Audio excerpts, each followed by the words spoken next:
के लिए खासकर 8 तारीख को जब करनाल में जो रैली थी, ये पीछे से दे दी, अच्छा ये उस रैली में इतने दिनों के बाद आपने देखी होगी, काफी बड़ी रैली थी। आप जा रहे होंगे सारे, और आपका विशेष तौर पर धन्यवाद इसलिए कि आशा वर्करों के बाद जिनकी बड़ी संख्या थी वो हरियाणा की मिड डे मील वर्कर थी, जो वहां हरी ड्रेस पहन के वहां पर गई हुई थी करनाल रैली के अंदर। और मैं इसलिए आपसे ये उम्मीद जींद के अंदर भी, और ये सही बात कहा संदीप ने कि हमारी वर्करां की है कि भाई पंचकुला करो या मंत्री का करो, वहां ज्यादा संख्या में जाते हैं। यहां सोचा चलो कोई नहीं, इस बार नहीं तो अगली बार चले जाएंगे, इस बार अपना काम कर ले। इस बात की भी टेंशन छोड़ो। हमारी जो मीटिंग हुई है उसमें फैसला ये हुआ है, दिसंबर महीने में कोई दिन तय करके आप पंचकुला भी चल लेंगे, जैसे पहले 2018 में गए थे इसी प्रकार से पंचकुला में भी आप जरूर चलेंगे। और दूसरी बात जो है, जो हमारी मांगों के बारे में, यह सही बात है कि इस समय पूरे हरियाणा के अंदर और खासकर पिछले 5 साल से लगातार संघर्षों का दौर है, लड़ाइयां लड़ रहे हैं। मिड डे मील वर्कर जो हैं उन लड़ाइयों में बिल्कुल सामने हैं। शायद कोई महीना गुजरता हो जब हम आंदोलन में ना होते हो किसी न किसी रूप में। और हम जो मांग रहे हैं वो इसलिए मांग रहे हैं क्योंकि हम मेहनत करते हैं, और वो मेहनत अभी मेरे से पहले आप आपस में चर्चा कर रहे होंगे, मीनू बदलते रहते हैं।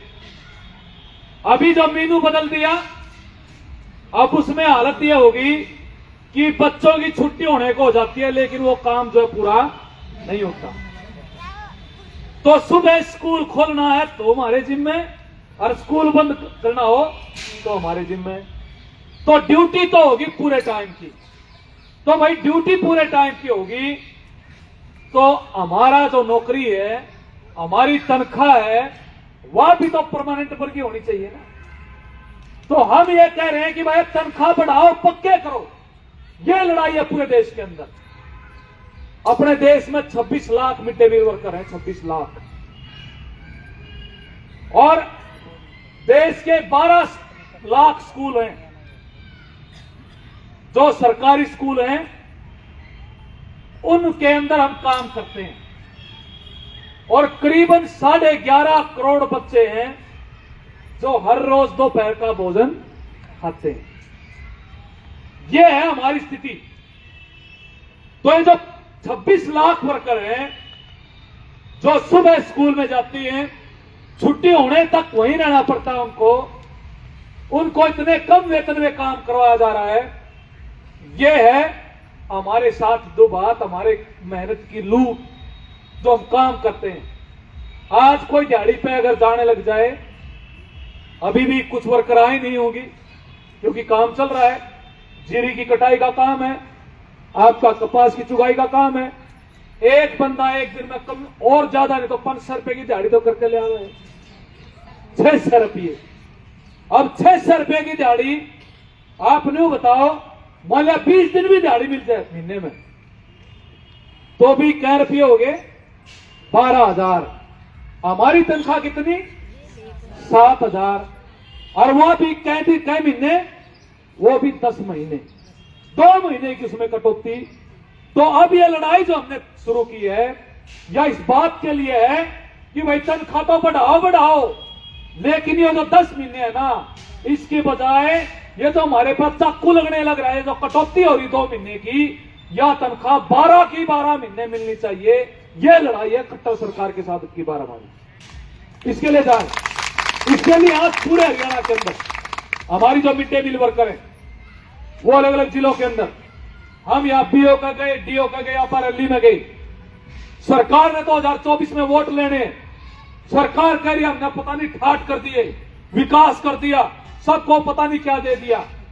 इसलिए आज का कार्यक्रम हमने क्या तय किया कि हम उसी सरकार को बताने जाएंगे, उसी से पूछने जाएंगे, आपने हमारे साथ क्या किया, हमारा क्या कर रखा, ये बताओ पहले। इस बात के आज प्रोग्राम तय किए हुए। तो जब काम पक्का, काम रेगुलर होने वाला, पूरे देश के अंदर सरकार स्कीम को खत्म करना चाहती है, सरकार स्कूलों को बंद करना चाहती है। ये जो 107-8 का जिक्र जो किया वर्करों का, मैं आपको कहना ये चाहता हूं और कई बार मैं आपको बोलता हूं, सरकार जो है पर्दे के पीछे ऐसी नीतियां बना रही है कि किसी तरीके से ये स्कूल भी बंद हो जाए, ना मास्टर लगाने पड़े, ना कोई और स्टाफ लगाना पड़े, और इन मिड डे मील वर्करों की छुट्टी हो जाए अपने आप। काम तो ये किया जा रहा है। इसलिए आप देखोगे पिछले 7-8 साल से एक भी मास्टर की नई भर्ती नहीं है, एक भी मास्टर की नई भर्ती नहीं है। और हरियाणा के अंदर सरकारी स्कूलों में करीबन 35,000 मास्टरों की पोस्ट खाली है। बच्चों को पढ़ाने के लिए मास्टर नहीं है, लेकिन सरकार मास्टर भर्ती नहीं कर रही। क्यों नहीं कर रही? वो इसलिए नहीं कर रही क्योंकि वो सरकारी स्कूलों को चलाना नहीं चाहती। और वो इसलिए नहीं चलाना चाहती कि वो ये नहीं समझती, उसके दिमाग में ये है कि भाई धीरे धीरे करके ये सरकारी संस्थान को करो बंद, और उसके पीछे मकसद ये है कि आज जो बच्चे स्कूलों में पढ़ पा रहे हैं वह पढ़ नहीं ना पाए। हमारी नौकरी तो अगली बात है। सरकार की नीति यह है कि बालक जो है पढ़ेंगे, वह अगर रोजगार मांगेंगे, सरकार का सिर खाएंगे। इसलिए अच्छी बात यह है वह पढ़े ना अनपढ़ रहे, और जो भी दिहाड़ी मजदूरी में कर ले, अगर नौकरी मांगने की हालत में ना बचे। यह है सरकार की नीति, यह समझने की जरूरत है। और इसलिए वो कह रहे हैं भाई चिराग योजना ले आओ, भाई प्राइवेट बच्चों में पढ़ाओ, आप जाके यही कह रहे हैं ना, प्राइवेट स्कूलों में पढ़ाओ। आपके यहां से भी कुछ बच्चे गए हैं क्या सरकारी स्कूलों के छोड़ के प्राइवेटों को? क्यों? सरकार, ऐसी सरकार पहली बार देखी। भाई सरकारी स्कूल में बच्चे कम हो रहे तो बच्चे बढ़ाने चाहिए, काम तो ये होना चाहिए सरकार का। तो जब सरकार है वह बच्चे बढ़ाने की बजाय ये कह रहे हैं गरीब परिवारों को तुम अपने बच्चों को सरकारी स्कूलों से निकालो, प्राइवेट में दाखिल करो, सारी फीस हम भरेंगे। ये कह रहे हैं। कितने दिन भरेंगे? ठीक बात है, सिलेंडर वाली बनेगी तो सब्सिडी उड़ा मिला करती, कुछ दिन मिली, ऐसे बच्चों की प्राइवेट स्कूलों की फीस मिल जाएगी कुछ दिन, उसके बाद वो भी बंद। तो बच्चों के लिए फिर वापिस स्कूल में भेजने की फीस बढ़ानी, और सरकारी स्कूल बंद हो जाएंगे तो बच्चों को पढ़ाएंगे कहां? सबसे ज्यादा लड़कियों की पढ़ाई खतरे में, मैं आपको बताना चाहता हूं। हमारी बेटियों की पढ़ाई खतरे में है। ज्यादातर जो स्कूल बंद होने लग रहे हैं वे लड़कियों के स्कूल बंद होने लग रहे हैं। मर्द जो स्कूल हो रहे हैं वो लड़कियों के बंद हो रहे हैं। और कोई माँ बाप, गरीब माँ बाप जो है वो दूर अपने बेटा बेटी को कम भेज पाता, खासकर लड़कियों को। नजदीक गांव के गांव में स्कूल होगा, नजदीक स्कूल होगा तो वहां फिर भी वो भेज देता है। तो ये जो आजादी के बाद जो पढ़ाई का अधिकार मिला, लड़कियों को स्कूल में जाने का अवसर मिला, लड़के लड़की आगे बढ़े पढ़े, या सबसे ज्यादा खतरा है लड़कियों की पढ़ाई को। और फिर है गरीब परिवारों को, और आपा भी कोई अमीर परिवार तो है नहीं, अपनी कितनी आमदनी है? सवाल यह 7,000 पूरे परिवार की। अगर घर की अच्छी आमदनी हो तो यहां मिड डे मील में सारे दिन रोटी क्यों पकड़नी पड़े? ठीक है ना? तो आप मजदूर परिवारों से हैं, गरीब परिवारों से हैं, किसानों से भी होंगे तो भी किसानों में गरीब परिवारों से हैं। इसलिए हम इसमें लगे हुए, लेकिन आप ईमानदारी से काम करते हैं। और वो ईमानदारी का सबूत क्या है? ये सरकार, विभाग, आपकी पूरी रिपोर्ट। पिछले दिनों हम जब मिले, 1-1.5 साल पहले की बात है, मंत्री से, और मंत्री जब ये हुआ कि भाई ये तनख्वाह कम है, क्या हो रहा है, खाना कैसा बनता नहीं बनता है, हमने कहा कि खाने के बारे में आप रिपोर्ट ले लो पूरे हरियाणा में। और हम ये दावे के साथ कहते हैं जो स्कूलों में जो खाना बनाती है वर्कर, उस खाने को 80-90% मास्टर भी खाते हैं। हाँ नहीं खाए? जो खाना मास्टर भी खा सकते हैं, जिनकी आमदनी 1-1 लाख रुपए है, तो कितना अच्छा होगा इसको आप समझ सकते हैं। और इस बात पे हमारे शिक्षा मंत्री ने भी कहा कि आपकी रिपोर्ट बिल्कुल ठीक है, ना तो जो है उड़ा जो ये किचन लाग रहे ना तो वहां अच्छा खाना बढ़ता, ना कंपनी में अच्छा खाना बढ़ता। खाना अच्छा वहीं बढ़ता है जहां mid day meal worker school में खाना तैयार करते हैं, वो खाना सबसे बढ़िया खाना। इसके लिए आपको बहुत बहुत बधाइयां, हमने ऐसा किया, इतना अच्छा हम खाना बनाते हैं। और एक बात भी है, ठेके में देने की तैयारी चल रही थी, एनजीओ को देने की तैयारी चल रही थी, अपन लड़ाई भी लड़ी अलग अलग जिलों के अंदर, और 1-2 ब्लॉक में होके और रह गया मामला, आगे नहीं बढ़ा। जींद में भी ठेका दे दिया था एक बार, पूरा का पूरा ठेके पे दे दिया था जींद में काम। और यहाँ जो है इस पे कौन सा गांव है लिखते रोहतक रोड पे, यहाँ कंपनी में अपना वो भी बना दिया था, खाना बनना शुरू हो गया था, बटना भी शुरू हो गया था। पुरानी वर्कर जानते होंगे इस बात को, ठीक है?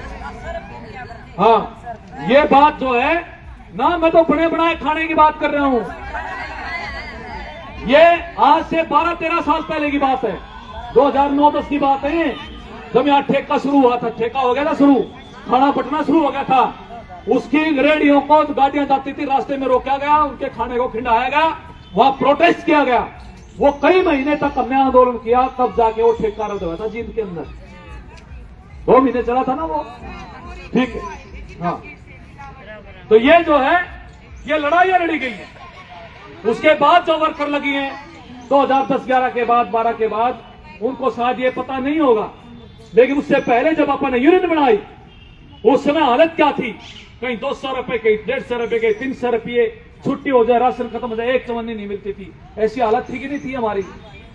कहां वहां से शुरू होके 100-150 रुपए से शुरू होके आज आप 7,000 रुपए ले रहे हैं। ये यूनियन की बदौलत है, आपके लड़ाइयों की बदौलत है। और ये हम इसलिए भी दावा करते हैं पूरे देश के अंदर, सरकार का है हम सब तक फालतू दे रहे हैं, हम ये कहना चाहते हैं आप फालतू नहीं दे रहे। हमारी लड़ाई इतनी मजबूत है, हमने जो काम करके दिखाया है उस काम की बदौलत ले रहे हैं। और ये 7,000 में काम चलता नहीं। आज जो महंगाई है, बच्चों की पढ़ाई है, जो इलाज की व्यवस्था है, अगर बच्चे जो है शादी करनी पड़ जाए, कोई और खर्चे आ जाए, आज के दिन इस पैसे में गुजारा नहीं हो सकता।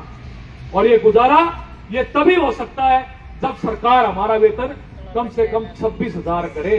हम तो ये कह रहे हैं सरकार को, अभी नई शिक्षा नीति लेके आए हैं, अभी इस योजना का नाम पीएम पोषण योजना बना दिया, प्रधानमंत्री पोषण योजना, मिड डे मील का नाम बदल दिया। आपके स्कूलों में बदला कि नहीं बदला पता नहीं, पीएम पोषण हो गया। अब पीएम पोषण करके अब उसमें बढ़िया बढ़िया बात लिख रखी है। क्या लिख रखा है कि नाश्ता भी देंगे और लंच भी देंगे। हम ये कह रहे हैं नाश्ता भी दो, लंच भी दो, और 12वीं तक के बच्चों को भी ले आओ, 9वीं 10वीं 11वीं 12वीं सबने खिलाओ। हम काम करने के लिए तैयार, 8 घंटे, हमारी तनख्वाह 26,000 कर दो। आप काम तक इच्छा करो तनख्वाह। ये जो बच्चे कम हो रहे हैं इनका भी राह निकला होगा, और भी वर्कर लगानी पड़ेंगे आपने। तो ये काम करने के लिए, क्योंकि दिन तो सारा खून जाता अपना, 2-2:30 बजे के बाद कड़ी और भी काम करने के नहीं है, और कहीं नहीं जा सकते। इसलिए हम कहते हैं खाना बनाने की हमारी ट्रेनिंग खूब होली, बच्चों को पूरा बढ़िया खाना खिला सकते हैं, 2 टाइम भी बना के खिला सकते हैं, लेकिन उस मेहनत का पूरा मोल मिलना चाहिए। जैसे केरल के अंदर इस लाल झंडे की सरकार है, वहां पर ट्रेड यूनियनों ने, किसानों ने मिलकर अपनी ये सरकार ले आई केरल में। केरल की जो वर्कर है, एक दिन को का उसको 600 रुपए मिलता है, एक दिन का। तो अगर महीने में 25 दिन भी काम किया तो 25 छिका 150, 15,000 रुपए उसकी तनख्वाह बढ़ती है एक महीने की। ये वहां की बात है। तमिलनाडु के अंदर पक्की कर्मचारी है mid day meal worker, Pondicherry में पक्की कर्मचारी है मिड डे मील वर्कर। तो भाई ये सरकार यहां हमारी तनख्वाह क्यों नहीं बढ़ा सकती? ये तो हम आंदोलन की लड़ाई लड़ी, और उस लड़ाइयों की बदौलत है कि पिछले साल मई में हमारा वेतन 3.5 से बढ़ के 7 हो गया। कहीं आके तो विश्वास थोड़ा लेट हो गया कि डबल भी हो गया ना, तो अब तक तो 1000, 1100, 1500 बढ़ाया करते, डबल होया क्योंकि हम डबल मेहनत करते हैं। हमें पता है जो हेल्पर है उसके काम का भी सरकार को पता, हम भी काम करते हैं, तो इसलिए ये तो है हमारी, लेकिन इसमें कमी क्या रह रही है? तनख्वाह तो बढ़ने की बात है, 12 महीने मिलना चाहिए। दूसरी बात कि भाई आज हमारे में से काफी हिस्सा ऐसा है जो रिटायरमेंट पे बैठा है। सरकार 65 साल की उम्र नहीं कर रही, 60 साल में रिटायर करने लग रही है। हम ये कह रहे हैं आंगनवाड़ी वर्कर का कर दिया 1 लाख रुपये, आशा वर्कर का भी आंदोलन किया तो 2 लाख रुपए रिटायरमेंट कर दिया।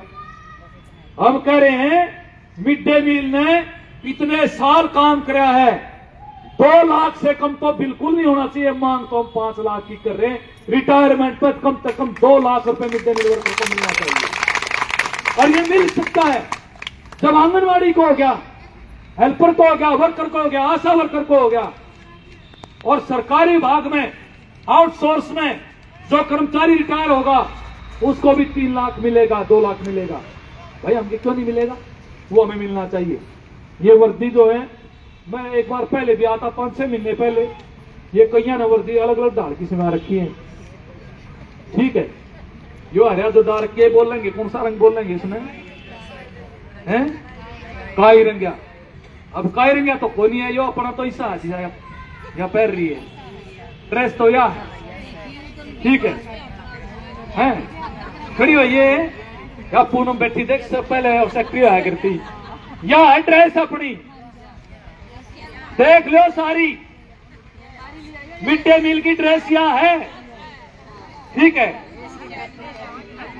इसलिए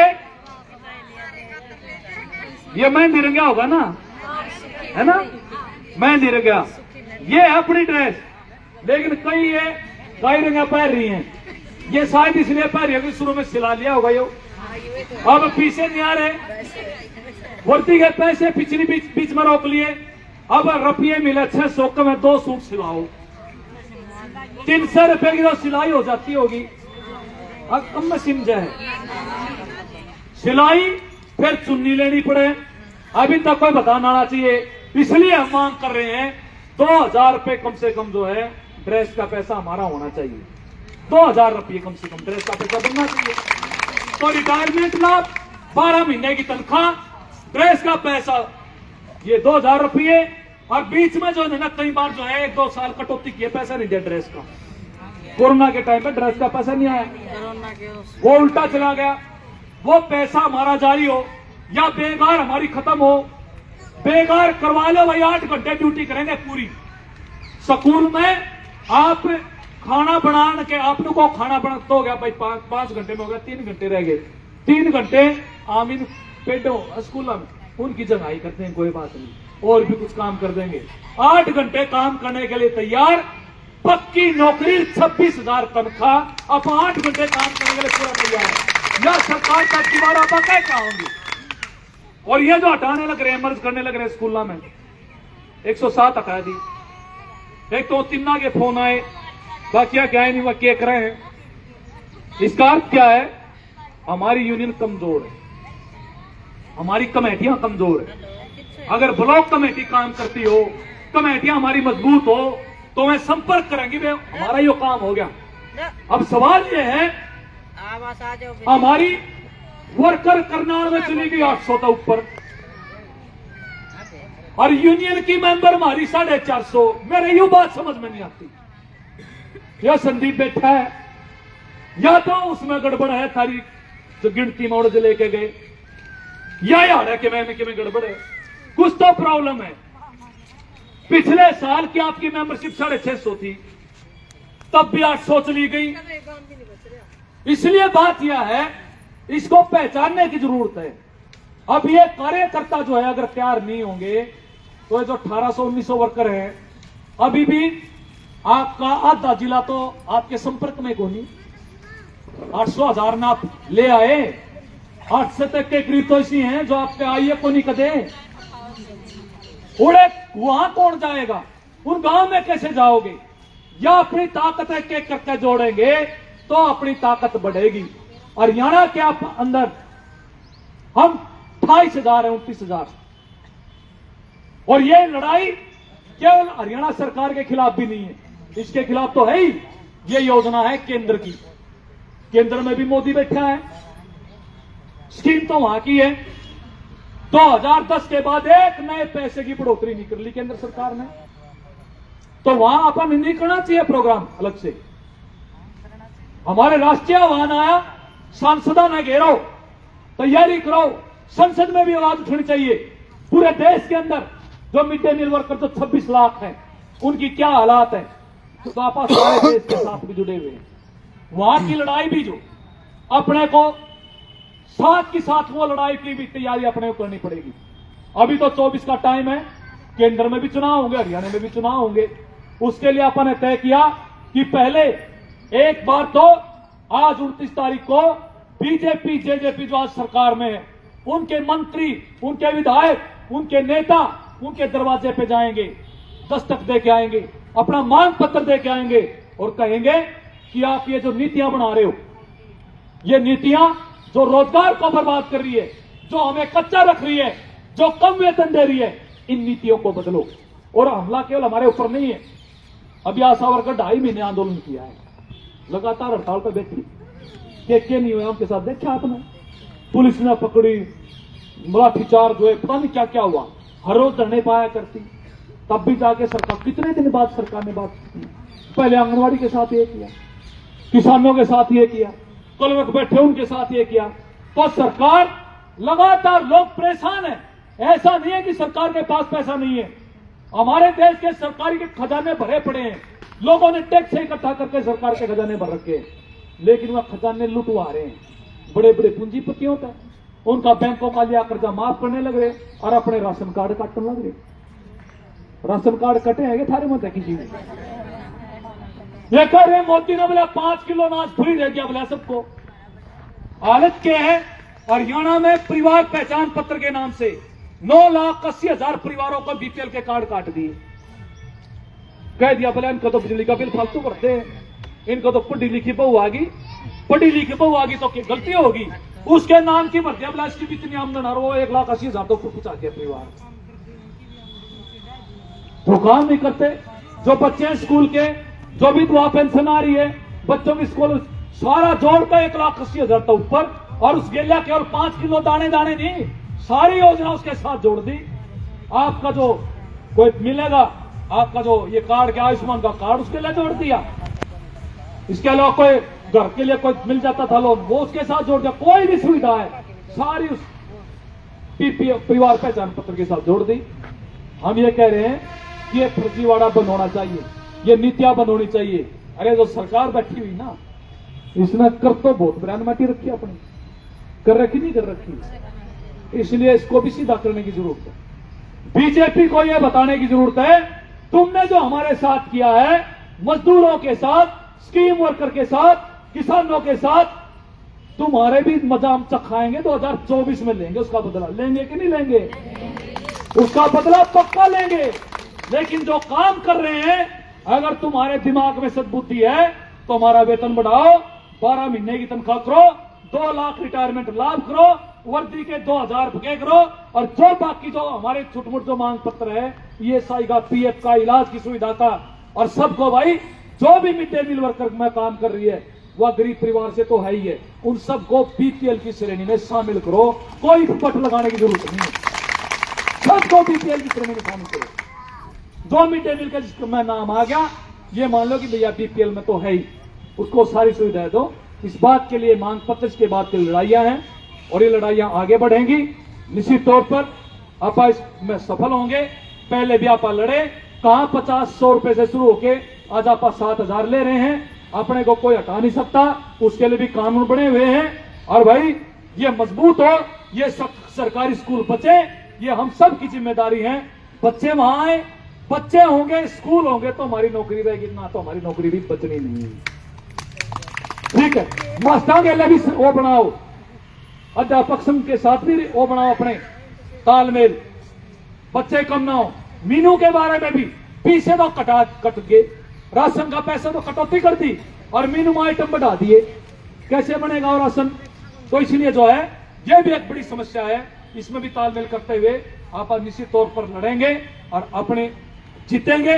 इन शब्दों के साथ आपने मेरी बातचीत सुनी, इसलिए आपका बहुत बहुत धन्यवाद।